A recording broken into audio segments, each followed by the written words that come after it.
ಆದಿ ಕರ್ನಾಟಕ ಆದಿ ಆಂಧ್ರದಿಂದ ಮುಗಿಸಿದವರಿಗೆ ಅದೇ ಹೆಸರಲ್ಲಿ ಜಾತಿ ಪ್ರಮಾಣ ಪತ್ರ ನೀಡಬೇಕು. ಇವನ್ನ ಇಟ್ಕೊಂಡಾರ ಅದೇ ಹೆಸರಲ್ಲಿ ಕೊಟ್ಟುಬಿಟ್ಟವ್ರಿಗೆ ಅಂತೇಳಿ ಶಿಫಾರಸು ಮಾಡಿದ ನಮ್ಮ ಆಯೋಗ. ಮತ್ತು ಮೂರನೇದಾಗಿ ಉದ್ಯೋಗದಲ್ಲಿ ರೋಸ್ಟರ್ ಬಿಂದುವನ್ನು ಗುಂಪುಗಳ ಆಧಾರದಲ್ಲಿ ಗುರುತಿಸಬೇಕು.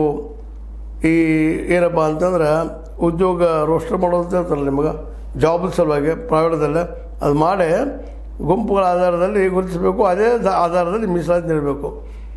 ಗುಂಪುಗಳ ಆಧಾರದಲ್ಲೇ ಅದನ್ನು ವರ್ಕ್ ಮಾಡಿ ಅವ್ರಿಗೆ ಮೀಸಲಾತಿ ನೀಡಬೇಕು ಅನ್ನೋಂಥ ಶಿಫಾರಸು ಮಾಡಿದ್ದಾರೆ. ಜೊತೆಗೆ ಆದಿ ದ್ರಾವಿಡ, ಆದಿ ಕರ್ನಾಟಕ, ಆದಿ ಆಂಧ್ರ ಎಂದು ನಮೂದಿಸುವ ಜೊತೆಗೆ ಮೂಲ ಜಾತಿಯನ್ನು ಗುರುತಿಸಿರ್ತಾರೆ ಅಂಥವ್ರಿಗೆ ಅವರ ಮೂಲ ಜಾತಿಯ ಹೆಸರಿನಲ್ಲೇ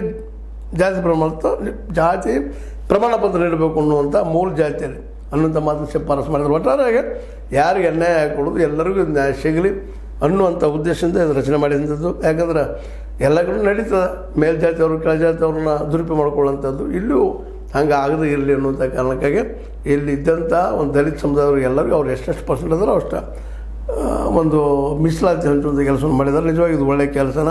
ಮತ್ತು ಇದರಿಂದ ಇನ್ನಷ್ಟು ಅವ್ರಿಗೆ ಬಲ ಬರ್ತದೆ. ಯಾಕಂದ್ರೆ ತಮ್ಮ ಸ್ವಂತ ಉದ್ಯೋಗ ಮಾಡೋಕ್ಕೆ ಅನುಕೂಲ ಆಗ್ತಾವೆ ಅಂತ ಹೇಳ್ತಾ, ಏನಾದರೂ ಆಗಲಿ ಎಡಗೈಗೆ 6 ಬಲಗೈಗೆ 5 ಮಾಡಿದ್ದು ನ್ಯಾಯಪೂರ್ಣ ಅಂತ ಮಾತ್ರ ಹೇಳಬೇಕಾಗಿದೆ ಅಂತ ಹೇಳ್ತಾ, ಇದು ನಿಮಗೆ ಲೈಕ್ ಮಾಡಿ, ಶೇರ್ ಮಾಡಿ, ಕಮೆಂಟ್ ಮಾಡಿ, ಜೊತೆಗೆ ಸಬ್ಸ್ಕ್ರೈಬ್ ನಿಲ್ಲಿಸ್ಕೋಬಾರ್ದು. S60 ನ್ಯೂಸ್ ಅರ್ಥಾತ್ ಸೀತಾರಾಮ ಸುತ್ತದ ಕೈಗೆ ನೋಡಿ ವಂದನೆಗಳು.